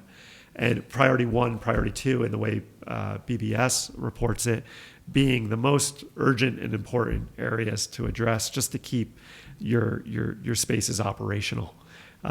You're identifying potential issues that is putting you at greater risk of a system failing and potentially costing you more money to repair in the long term. And if you were just to look at those items, that in and of itself is $9.5 million by their estimate of work, which does include some fees. And yes, CS Arch has accounted for that in Project 1. Now, what's beyond that? Well, the classrooms, obviously, are part of that. Some of the site work is beyond that because that's outside the scope of a building condition survey. So when we're talking about rerouting traffic and whatnot, that's not something that the building condition survey would necessarily account for. I got a kind of a question, kind of a point. Sure. Phil. Obviously, I think when we talk about indoor spaces, especially when renovating an older building, you know, when you think of the lowest reasonable bids that would come in, and you look at what CS Arch's estimates for those bids, those are market rate for what schools are having to pay. Correct. Right. And they, in talking to them, just interject, said, they did a middle of the road conservative estimate. Right. So then, when we talk about outdoor pavilions, Right. basically, open air, Yep. outdoor pavilions, and CS Arch's estimate is that 3 of those cost $1 million. Close to it. Yep. So each one costs, I'm no expert at math, but we can do basics. Their suggestion is $333,000 Correct. for what amounts to not even a pole barn. Correct? Not even sorry. To not Pole even a barn. pole barn. You can understand, when those types of numbers are talked about, why there would be questions in the community or things like Right. that. So I think when as we discuss some of these numbers and as they become magnified to members in the community who either do work or in construction, we have to go back and really understand that these are averages of which CS Arch is dealing with bids that were put out to schools. And what government entities dealing with lowest responsible bidders have to pay, correct? Yeah. And in addition to that, also inclusive of the fees you assume in going through a project, which is something I think sometimes folks, every one of those fees is not necessarily realized, but CS Arch and how they designed this for us did include all of those fees. But yes, those become points of scrutiny for sure. And some of it is the nature of the beast of doing public work, as you're alluding to, versus work that may be done, on your property at home. So that is, though, you lead me to something else. The level of detailed planning that occurs after a board says, okay, we want to move forward with a project, where costs like that could be reevaluated. But, I think the costs that putting the pavilions aside that you see as it relates to classrooms and student centers and whatnot, those are typical. I think that's what you're going to see for a building addition, the size that we're considering here. And when you look at other districts and additions that they're putting on or buildings that they're building, those are the costs. Rehabbing an old building. Yep, that's it. Just for clarification, how old is this building that we're sitting in? This one here. Correct, right now. This one was 32, I believe, 1932. 1932. So 90 years. Yeah. Yeah. So, some of it, especially when it comes to Project 1, like we live in homes. We know that over time, those homes need money put into them in order to maintain them. And the building condition survey kind of speaks to that. At a base level, you're going to have to put money into your property in order to keep it operational. Obviously, we're also trying to address not only that, but what has been a long-term issue with the continued use of the Mabel Merritt building for instructional space. Board of Education tried to address that 22 years ago. Mr. Fleming was right. They knew at that time, the scope of the project that they were putting forward wasn't going to fully address the continued use of that building. And, we're still faced with it today. And this plan accounts for now moving beyond that as continued use for instructional space. My wife went to classes in that building. Okay. And is shocked it's still standing. Right. And I think that's some of the confusion I've heard from others who have commented on the project and the cost was, folks who are graduates who maybe have commented on it have realized that, have even questioned it. Wait, we're still using that? That building was old when I, went to school here. But yes, we're still using it. Well, and I think one of the things to also acknowledge is that, Haldane offers a really very robust academic program for its high school students that our community really values and that we all really benefit from, that I think the community really benefits from. The extent to which, as a small school, we're able to offer so many, not as many as we want necessarily, but so many different academic opportunities for students through the high school is something that the community really values. So, yeah. Yeah, a two-time blue ribbon school, Yeah. Which in and of itself is remarkable. But, in addition to that, some folks would say, well, you have fewer students, so why do you need more space? And part of it's driven by the fact that we're not running the same scope of program that we were running 20 years ago. We're running a more robust program, which means we're providing more classes and more opportunities for our students. That doesn't necessarily mean all of our classes are going to be full. That's not how this works, and I don't think that's really the charge. If we wanted to run the most efficient school district, we would be eliminating some of our opportunities for kids and making sure all of our classes had 25 to 30 students in them. But that's not. I don't think anybody in this room necessarily thinks that's what's best. It's not. But because we're running a more robust program, we do need more space for those programs or for those classes to operate in. So, fifth period in the high school, 20 years ago, there may have only been 5 classes running. Fifth period now at the high school, there could be 12. Again, that's not the exact figure, but something Julia and I have discussed is how, when the time comes, can we convey, yes, even though we may have fewer students. By the way, we don't have fewer students in our high school right now. Our high school enrollment right now is actually pretty consistent with what it's been since the school opens. We're actually a little higher than we've been. But net total in the district, we have fewer kids, and we will have fewer kids coming up through. But we run a robust program for our size, and that's something that we want to continue to do. And we're recognized for it. So I don't, we want to continue to do good work in that area, and it's going to require us to have some more space to make sure that the facilities that our kids are learning in is consistent with, in the main building is consistent with, other areas. Just a couple things.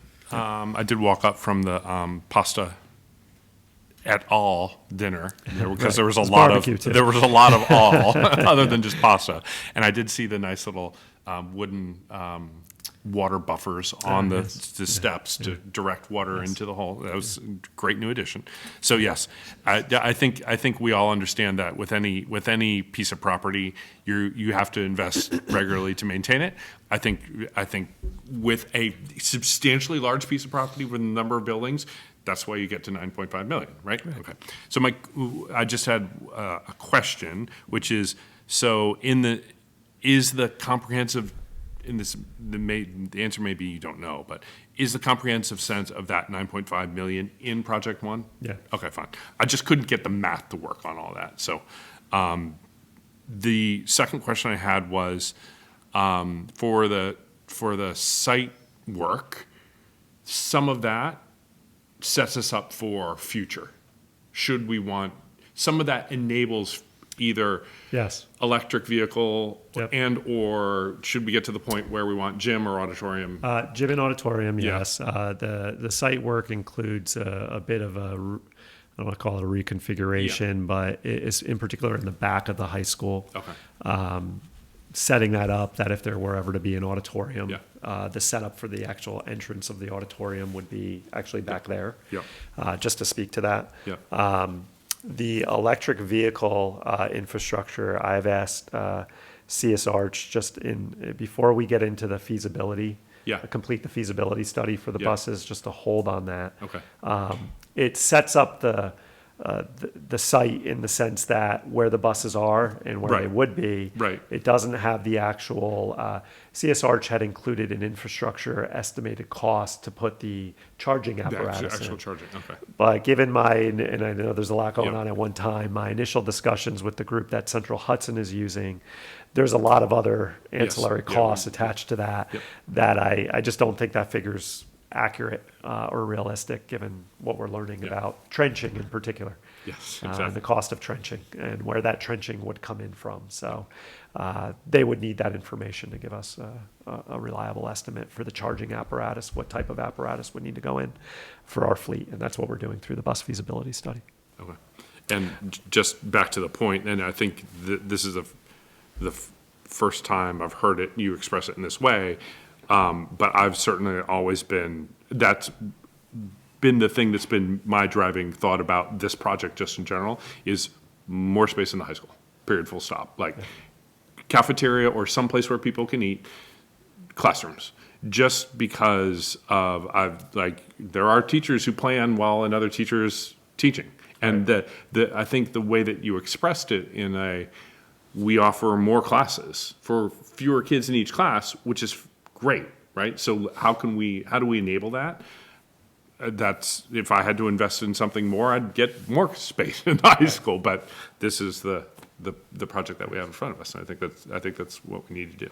And just help me out here for 1 second, because I want to try to make it make sense. Yeah. The building condition survey information, Yeah. and just as an example of priority 1 and priority 2, if I were to go over to CSArch's overview, campus-wide accessibility improvements here is included under safety. Yep. Those came through in the building condition survey. Yep. If I were to go into infrastructure, Yep. a lot of this I'm was assuming that 5 is all basically there. pretty much. Certainly the security cameras, Sure, the sure, voice sure. over Yeah. IP, the intercoms, the carbon monoxide upgrades, Yep. fire alarms, Yep. leaking roofs, crack masonry. Like a lot of this stuff is what Yeah. BBS was citing as priority 1 and priority 2 areas. You have an issue here, you need to address it, Yep. because you're going to have a bigger issue if you don't. Absolutely. That Deferred sort of thing. maintenance. Just You do not want to that's bring the deferred level maintenance. of kind of syncing up I was doing and presenting it. And then even in programming, there were miscellaneous items. This stuff doesn't. Just but that's- for the only Please. the thing that I couldn't get when they said $9.5 million. Yeah. I basically went to this and said, all that 5 Yeah. is in there. And then what else? Maybe there's a little Yeah. bit else, but then I'm at 6. I'm like, there's a Sure, gap of 3, sure. and I don't know where that is. One thing I So- would just point to, and I'm sorry I don't have it No, in that's front, fine. and I struggle to mesh two reports Yeah. together just because They're it can different create more things. confusion. The building condition survey is posted under all our campus that's master good. plan That's good. section, so it's there. It's open to the public to see, Yeah. and you could see what they listed as priority 1, priority 2, 3, 4, and 5, Great, thank and you. their cost associated with that. Yeah.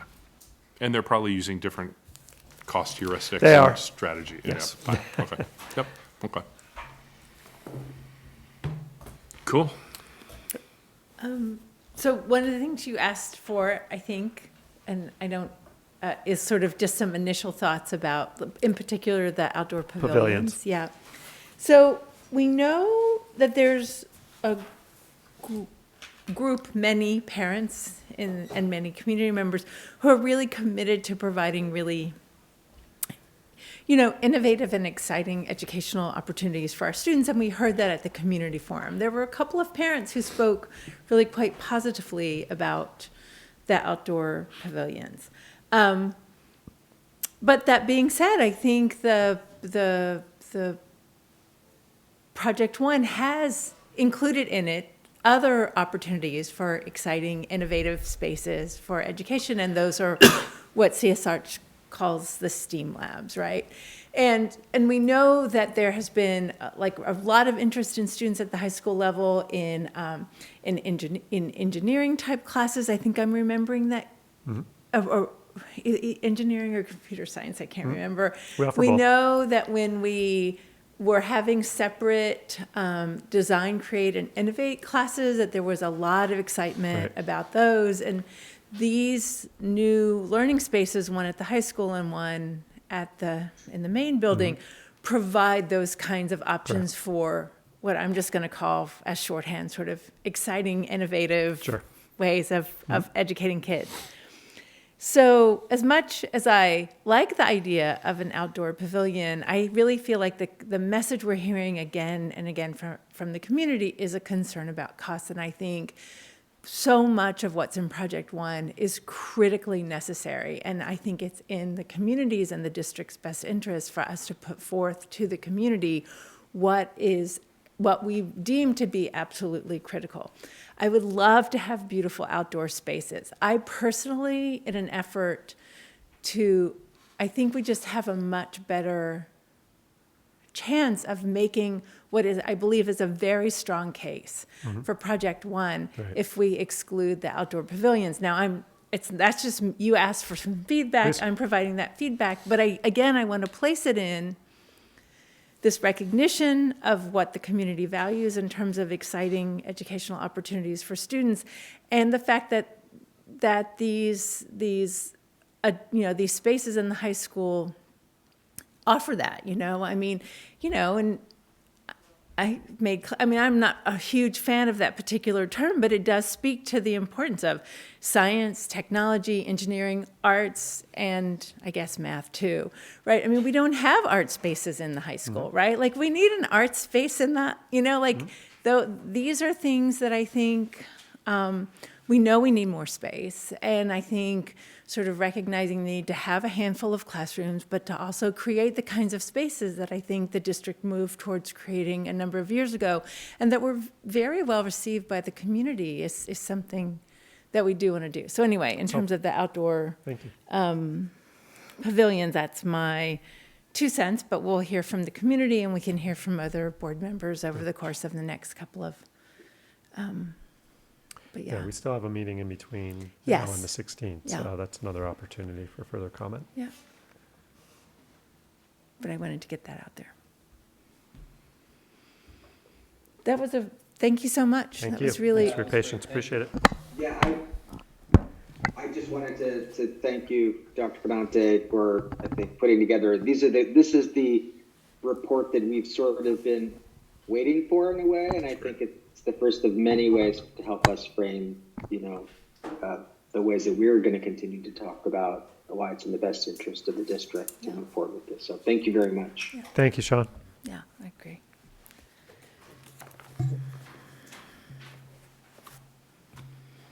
So the next item on the agenda related to unfinished business is to touch base about the superintendent's mid-year evaluation.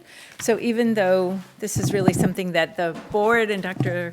Benante have engaged in already tonight, I think for the benefit of the public who's watching, I'd just like to speak a little bit about the mid-year evaluation. And Dr. Benante, please feel free to add anything, or the other board members. So really what happens is it's really since he's been here at the request of Dr. I don't think we've talked about the mid-year evaluation much in board meetings before, but we're doing it this time. Go for it. So at the request of Dr. Benante, as long as he's been here, he asked for a relatively informal mid-year evaluation that focuses on the district goals that he and the board have set at the beginning of the year.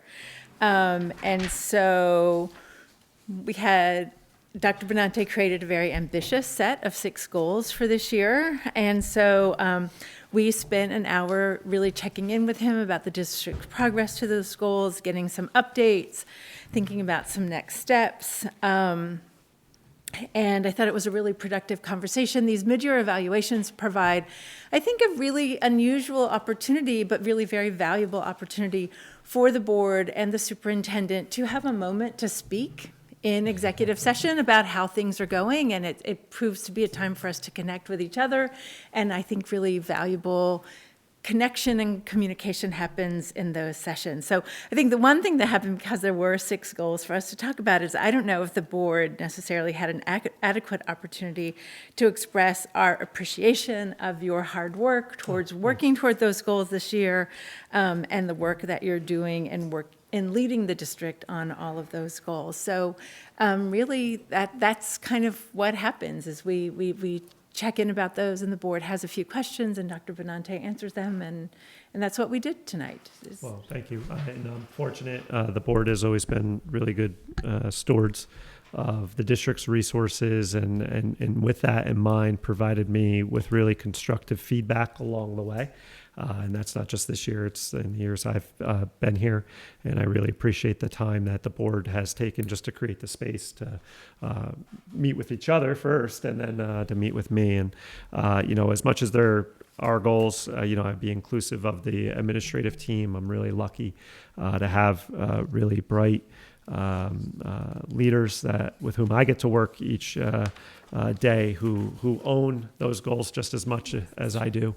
And so our progress is their progress, and I think over time has led to some really great outcomes for kids. Yeah, great, good. And one of the things I tried to say in my statements was leading the work of the district, not that it's working with others. Yeah, I heard thank that. you. Excellent. So what we need to move to next will be the board's mid-year self-evaluation.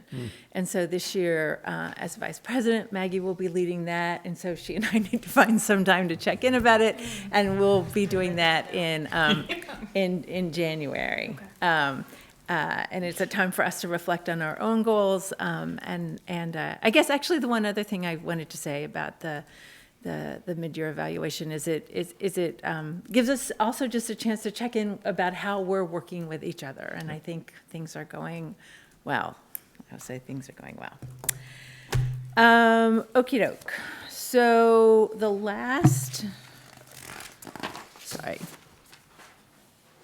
now we're moving on to new business. And we have the CSE, CPSE recommendations. Ms. Shields? Be it resolved that upon the recommendation of the Superintendent of Schools, the Board of Education hereby approves the recommendations of the Committees on Special Education and Preschool Special Education as presented. May I have a motion, please? So moved. Second. All those in favor? Aye.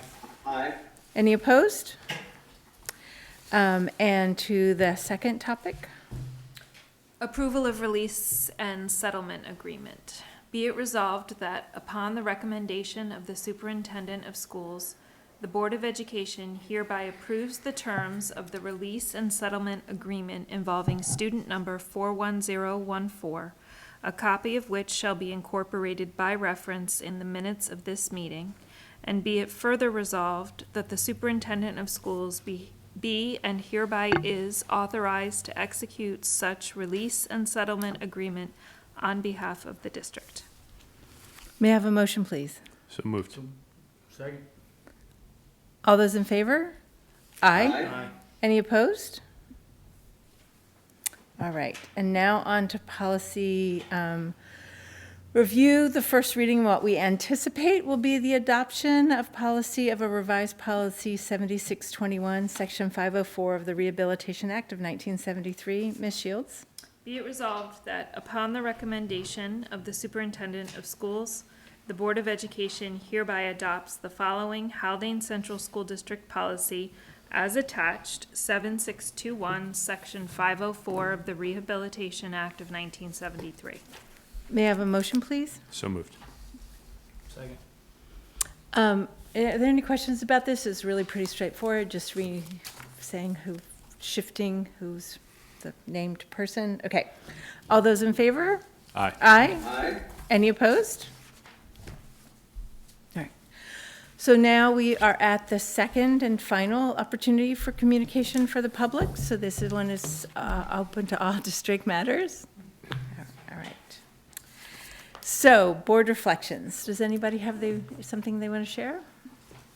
Sure, I'll pop up. I know we started this meeting with a lot of really thoughtful and challenging information. But I'll go back a little bit in time to reflect sort of the other end of the spectrum for Haldane. I was able to attend both performances of Our Town, which were phenomenal. And it's always fantastic. Every year you're like, how are we going to replace those people? And every year a new crop of kids come along who are like, and double cast, which is crazy. So that was great. And then went to a JV girls basketball game, not because I have a girl who plays on the JV basketball team. In fact, I only went because in support of a girl who does play, who's also on the soccer team. And there were 8 people there watching or something, but it was great. And then went to the elementary middle school concert, and it was packed. It was standing room only. I don't know if anybody else was there. Oh, yeah. I was sitting on the stair because there was no place to go. And it was a fantastic concert.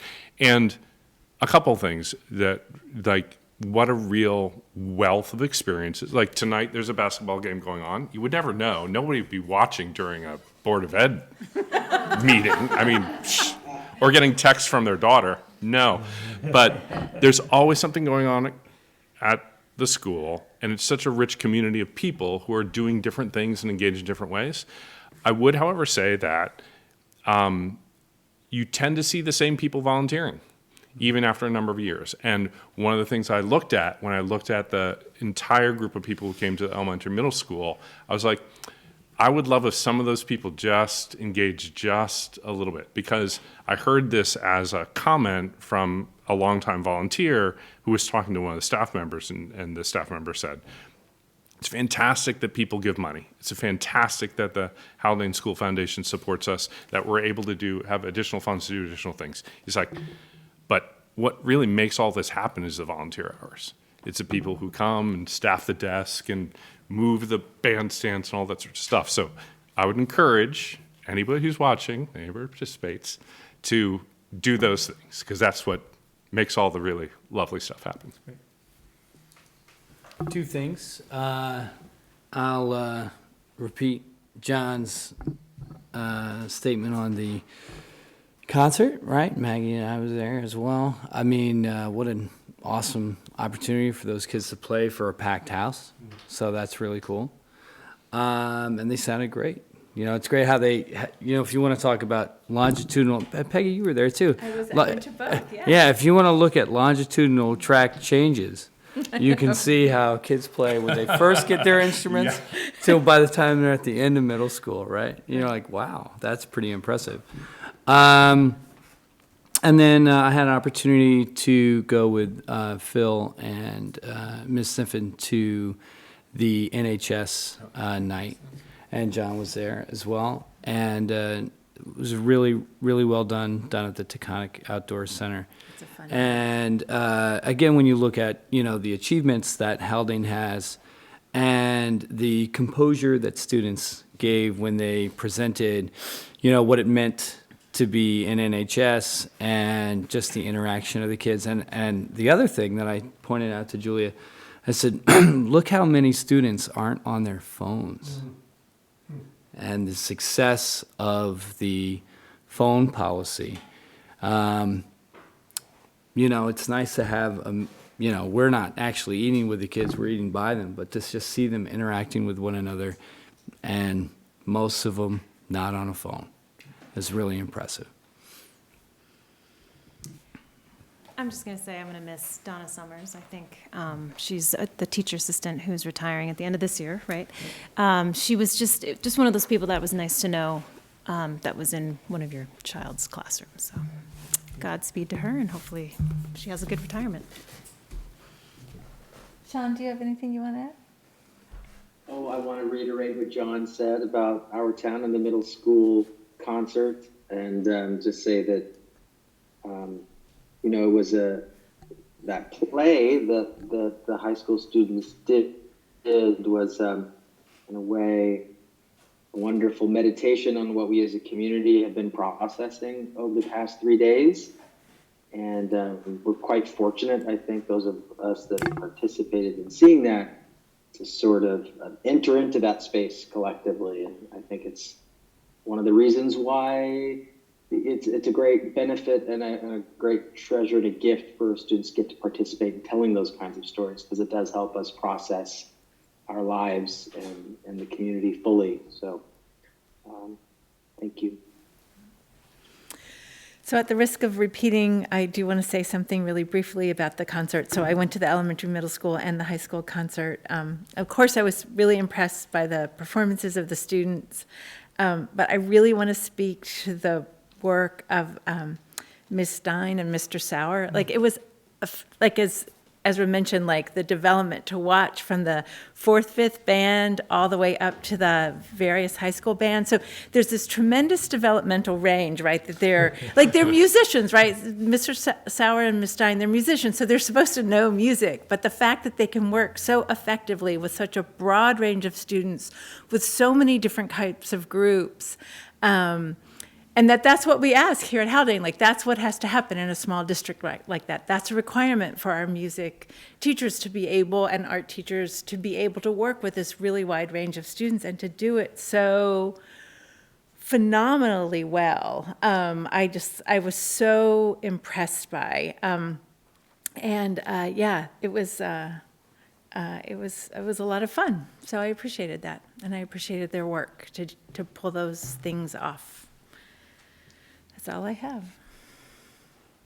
Am I next? Yes, you are. I think, one of my joys is having the opportunity to attend the play or the production each season, and sharing in that with my wife, Carrie, who loves the show. And one of the things I've come to really appreciate is listening. Carrie and the kids are able to come down every now and then, not as often as I'd like them to, but they're able to come in for special events like that. And to listen to Carrie speak to our friends and our family in the days that follow about how fantastic Haldane kids are, and the production that they put on is something I really come to enjoy. Our kids were fantastic, so much so that I used our town as the basis of some remarks I shared with National Honor Society in the days that followed.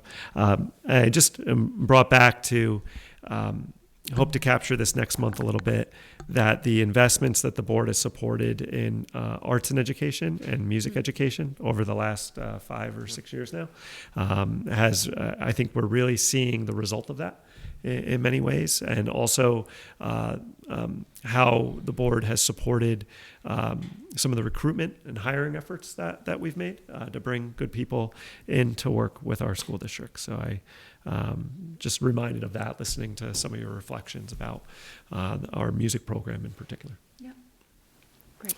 No further remarks. All right. So with that, I will make a motion to adjourn the meeting. May I have a second? Second. All those in favor? Aye. Aye. Aye. All right. Thank you very much.